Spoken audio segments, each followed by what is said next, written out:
Tonton Marcel au cœur du terre-terre, on est posé calmement avec Kush le gangsta, justement au magasin Trône de la Galère. Comment vas-tu le frérot là? Au calme, Ça fait plaisir de te revoir. Épisode 2, on est posé calmement, on est venu te voir. Alors depuis le premier épisode, qu'est-ce qui se passait un peu depuis tout ce temps? Le premier épisode, c'était derrière les barreaux, tout ça, ça parlait de la prison, les gangsters, les rappeurs veulent la vie des gangsters, soi-disant. Bah voilà, le poteau il est sorti aussi, t'as vu, on parle de la prison, donc on parle de tout ce qui va avec. Tout à fait. Voilà, bah après, il n'y a rien d'extraordinaire, hein. T'as vu, tout le monde va en prison aujourd'hui, mec ou meuf. Donc le poteau il est là, on est là, vas-y, donne un peu de force. Et on est chez Morsaï, tu vois ce que je veux dire? Tout à fait. Voilà, Morsaï lui-même aussi qui connaît très bien la prison aussi, qui connaît très bien la prison. Morsaï, est-ce qu'on peut dire ça valorise d'aller en prison? Non, pas du tout. Bah, il y a des deux côtés, oui et non. Ah bon? Un côté, si tu as tué ta femme parce qu'elle t'a fait cocu et tu as été en prison. Une grosse merde. Non, mais il y a des trucs où que il y a des gens qui vont en prison, c'est des vaillants, et on ne pourra jamais savoir qui est quoi. Il y a des pédophiles, il y a des gens qui ont été sur des grosses affaires, il y a des gens ils ont besoin de faire de l'argent aussi, tonton Marcel, comme la galère fait que les jeunes sont obligés d'y aller chercher leurs sous, sinon ils crèvent. Hein. Le RSA aujourd'hui, il le coupe à certaines familles. Hein. Alors il y a des familles qui ont le droit de toucher de l'argent, il y en a, ils n'ont pas le droit. Donc après, c'est chacun fait son business. Après, moi aujourd'hui, j'ai eu l'opportunité d'avoir des bons avocats. Maintenant, je vais plus au HEP. Bon, on sait jamais demain de quoi il fait, tonton. Hein. Moi, j'ai un truc. Tout à fait. Merci vraiment. Ça, il est dans la rue. Parce que là, je vous ai parlé de quoi là, la prison. Elle est en prison. Est-ce que je vois sur ces t-shirts, il y a écrit elle est en prison? Non. Écrit truand de la galère. Ce qu'on fait dans la galère, c'est pour pas y aller en prison justement, ou pour pas être en S. Donc, on n'est pas là pour y aller en prison. On est là pour s'en sortir. Bon après, on va pas se mentir, la prison, ça fait partie du cursus. Ça fait partie du cursus, non. La prison, elle fait pas partie du cursus. La prison fait partie des cursus des délinquants, c'est tout. En fait, tonton, maintenant, aujourd'hui, mettre n'importe qui en prison, tu roules sans permis, mettre au HEPS, ça dépend de ta tête, ça dépend de la personne. Il y a des présidents, tonton Marcel, ils arnaquent des 1 milliard, des 3 millions, des 4 millions, ils vont pas en prison. Bernard Tapie avec Sarkozy se sont bluffés de prendre 13 milliards d'euros, personne n'en a parlé. Et ils sont dehors, et il y a des mecs ils ont cassé un carreau d'une voiture pour voler un poste, ils ont pris 6 mois de prison. Tout à fait. Non, c'est vrai que Kunch de Gangsta, comme on dit, là on est venu te voir parce que on avait dit c'est l'épisode 2, donc c'est vrai que là aujourd'hui tu as ramené en exclusivité le frère Morsaï. Vous connaissez un peu justement toi Morsaï? En fait, on va parler clairement. J'ai ramené personne. Je suis venu chez Morsaï. Tu vois ce que je veux dire? Tu m'as dit on s'attrape chez le Frelon. Avec plaisir, il est validé, c'est la rue. On vient normaliser, on ne se connaissait pas auparavant. Mais le frère, moi j'ai déjà vu ces trucs, j'ai même vu le film La Vengeance en entier, tout ça. Je sais que le poteau, il est réel, voilà. Je sais que le poteau, on est venu, donc il n'y a pas de souci. Tu vois, après, vas-y, les connexions, on ne force pas, ça se fait tout seul. Maintenant, la prison, tout ça, vas-y, tout le monde connaît la prison. Il y a des gens qui vont en prison parce qu'ils ont voulu aller en prison. Il y a des gens, ils y vont, comme il t'a dit, par nécessité, il faut faire de l'argent. Et il y a des putains d'escrocs qui y vont, ils sont carrés VIP, à la santé, comme Bernard Tapie, ils font 3-4 mois, ils sortent. Alors qu'il y a des frères, ils se font péter, je vais pas citer de nom, mais le poteau à BGX, son petit frère, tu l'as vu tout à l'heure. Il s'est fait péter BGX, c'est bagneux. Ou un exemple, Nabila, tentative de meurtre qui fait à peine un mois. Voilà. Donc, après, c'est les médias, c'est la célébrité, c'est l'argent. Moi, je sais pas, c'est une conspiration. Mais le délire, c'est quoi? Tu te fais péter.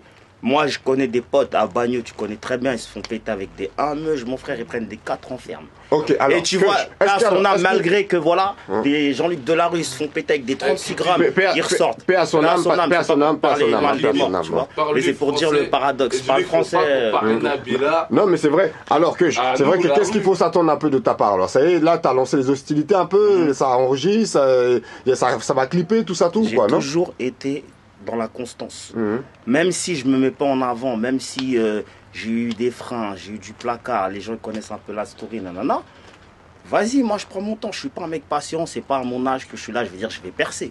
Maintenant, ce qui m'intéresse, c'est donner de la force, même pas de la force, de la crédibilité. Voilà, il y a des potes, des petits frères et tout, ils font leur truc, ils ont besoin d'être boostés comme on avait dit dans l'autre vidéo. Moi je fais ma vie. Mon parcours, il est comme il est. Je suis un parcours parmi 1 million de parcours. Il n'y a rien d'extraordinaire. Et voilà. Après, vas-y, la prison. On parle de nous, mais aussi des meufs. Hein. Moi, j'ai une poteau, elle a pris 15 ans ferme. Alors que je te parle, elle est tombée en 2005. On est en 2015. Elle est toujours en République dominicaine. Elle est condamnée. Elle a fait sa peine. Mais voilà, ils ont pris ses faf. Ils ont dit, tu ne te barras pas de la République avant 2015. pour des histoires de prison. Et la meuf, c'est une white, mon gars, tu vois, c'est une française. Hein, tu la vois, tu sais pas qu'elle est dans les bails, mais elle est dedans. Donc il n'y a plus de profil, tu peux venir avec ton bonnet Gucci, faire le fou, ça se trouve que t'es personne. Et une petite meuf que tu vas voir dans la rue, tu vas croire que c'est personne, elle a fait ses trucs. Mais c'est pas une gloire. Tu vois, c'est pas de l'apologie, faut pas valoriser ça, quoi. Voilà, c'est pour ça que même moi, des fois, je me remets en question ma musique, peut-être qu'elle est plus négative qu'autre chose. Parce que peut-être quand tu m'écoutes, je crois que je glorifie le gangstérisme ou je veux inciter les gens à faire. Parce que peut-être c'est de l'impulsion, il y a des moments où je suis en colère, je rappe des trucs sales, je chauffe les gens, et peut-être que ce que je fais c'est mal, tu vois ce que je veux dire. Mais il y a le bien aussi, tu vois, j'essaie de faire comprendre aux gens que, voilà, on parle de ce qu'on connaît, on veut, voilà.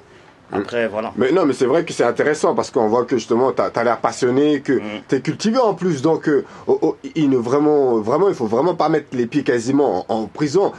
Ça veut dire que t'incites plus les jeunes à aller vers le travail, vers le sport, vers le comment s'appelle, le foot, vers, voilà, se défouler plutôt, comment s'appelle, dans le travail, dans le sport, positivement, que essayer de se niquer la santé. À 100%. Voilà.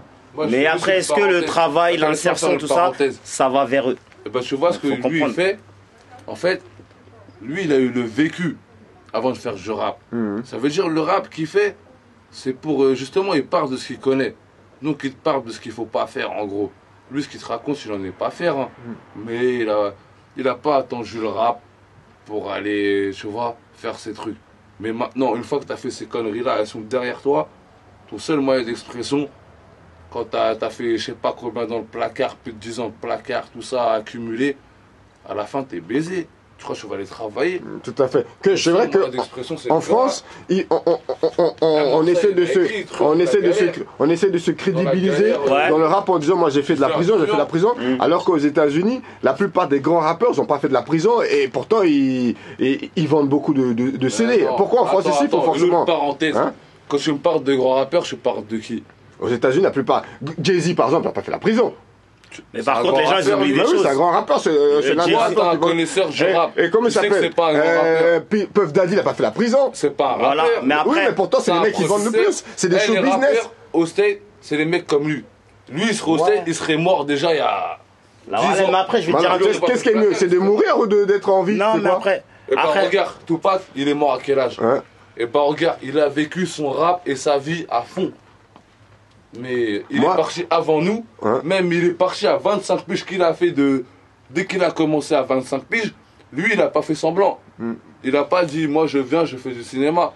C'est comme Kush, il n'a pas fait du rap avant de... Non, il a vécu sa vie avant. Et tout ce qu'il a ramené là-dedans, c'est comme Kush. À la fin t'as pas le choix, t'assumes ou t'assumes pas. Tu portes tes couilles ou tu les portes pas. Après c'est ambigu hein. Parce qu'il y a des gens aujourd'hui, ils vont critiquer. Font pas du rap. Voilà, justement, non. Tupac, il n'était pas gangster parce que sinon, il n'allait pas faire du rap. Tupac, il a dit, c'est ambigu. Si j'arrive à mourir, si j'arrive à vivre avant 25 ans, Dieu merci. Voilà, mais après, c'est ambigu. C'est ambigu parce que si tu regardes bien, on parlait de Jay-Z. Jay-Z, les gens, ils se disent quoi? Ouais, c'est un vendu, il est avec lui, nanana. Mais c'est vrai. Mais c'est quoi les vrais gens qui connaissent Jay-Z? On est en 2014. Moi, Jay-Z, je l'ai connu, j'avais 15 ans. En 1995, j'écoutais son maxi, c'était du vinyle. Dead President, la mort du président. Et aujourd'hui, il fait des photos avec des présidents. Bah, voilà, moi, je critique pas. Mais c'est pour dire. Donc, parce qu'il est rentré dans le moule. Avant, il n'était pas dans le moule. Voilà. Tout à fait. Donc, ça veut dire. C'est comme. Après, je veux pas citer de nom, mais vas-y, on parle français, on parle franc. Joey Star. Il était là, il a rappé des choses. Avec MTM, voilà. Voilà, il n'y a pas longtemps, on l'a vu sur Insta, il était en photo avec le gouvernement, frère. Tout à fait. Moi, je comprends plus rien, t'as vu, mais en parallèle, il est avec on peut donner aussi des mecs comme Caris, tu vois. Tout ça, on peut donner un exemple comme Doc Donc, Gineco. moi, je suis pas là pour juger, chacun fait ses jazz, on sait pas qui fait quoi. Mais non, après, voilà, tu connais les petits frères de la rue. Des fois, le raisonnement, ils veulent pas le développer plus. Moi, qui peut prétendre c'est quoi un rappeur? C'est quoi la définition d'un rappeur? C'est quoi la définition alors d'un rappeur? D'un rappeur, le rap c'est large. Le rap c'est large. On parle même plus de rap, on parle du hip-hop. Le hip-hop c'est une culture et dans cette culture il y a plusieurs branches. Il y a le rap, il y a la drill, il y a la trap, c'est nouveau ça. Après, il y a le grime, il y a plusieurs disciplines. Il y a du rap conscient, par exemple lui son délire c'est comment il s'appelle, c'est Lil Boosie. Moi je veux plus écouter Gucci, tu vois. Chacun là ses tu vois, après tu peux pas dire ouais lui c'est moi le meilleur alors que ça se trouve lui va dire c'est lui le meilleur. Non, c'est une discipline et dans cette discipline discipline, il y a plusieurs branches. Il y a du gangsta rap, il y a du rap normal, il y a du nanana, et chacun sa voix. Et sois toi-même et fais tes bails. Il s'appelle Kush le gangsta, il était devant la caméra de tonton Marcel. Exclu tonton Marcel, vous inquiétez pas. J'ai le droit de faire un truc d'hors la loi ou sans À bientôt la famille. Un truc de gamin. J'ai le droit de faire un truc de gamin ou pas? C'est quoi? Pour le délire. Pour leur dire que même si on fait des bonnes paroles, il y a toujours des outils, on marche avec des outils. Et que si demain on se fait péter, c'est la vie. Et que ça, c'est déjà arrivé et qu'on s'en fout. En tout cas, Kush le gangsta. Tonton Marcel n'a pas filmé ça. Parce que si je filme ça, la vidéo sera censurée. Donc, en tout cas, on te connaît Kush le gangsta. T'inquiète pas, c'était tonton Marcel. Ouais, comme si j'étais un gamin qui avait des trucs à prouver. Je m'excuse pour mon geste. Par contre, big up à Morsaï qui a donné de la sauce fort. Voilà. Ah, tu vois, ouais, on a commencé. Quand on a commencé, on était comme le frérot, on était des vaillants. Et tonton Marcel, les bâtons sur les roues, les gens qui nous ont interdit, ils ont dit non, le rap c'est pas pour les mecs de la rue. Le rap c'est des mecs qui ont été à l'école. Et on a cassé des portes. Aujourd'hui, nous, ça a percé. Et je dis aux frérots, écoute personne, écoute que toi, fais ta musique à 100%. Ceux qui disent c'est pas bon ou quoi, nique-leur leur mère. Voilà, propre. En tout cas, il s'appelle Kush le gangsta. Il est pas là pour rigoler.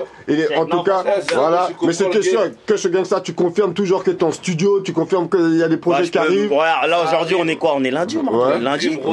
Inch'Allah, si Dieu me le permet, dans 48 heures, je suis dans les gros studios Kazawan. C'est notre fric à nous. Mais tu sais que Kazawan, justement, d'où est sorti l'album Caris en plus. Ouais, c'est justement pour ça. Je vais pas dire. Bon, j'aime bien Caris, j'apprécie sa musique, c'est lourd. Et justement, c'est comme on m'a dit ouais Caris, on m'a dit Rimka, on m'a dit truc, je dis ok, je vais aller là-bas. Et là on place les scènes, Inch'Allah si Dieu le veut, ça va péter. Il s'appelle Kush le gangsta devant la caméra de. Et dédicace à Morsaï, Triangle de la galère. Et la première fois de ma vie. C'est un vaillant, soutenez-le les frérots. Morsaï, Zaef, le film La Vengeance, Wallah, je l'ai vu en entier de A à Z, j'attends le 2. Et la première fois de ma vie que j'ai mis du truand de la galère, j'étais en promenade, en cours de promenade à Nanterre. À bientôt la famille. Fin de l'histoire, la gars. À bientôt la famille. Ciao. Et si merde, tonton Marcel. Ciao. Au calme.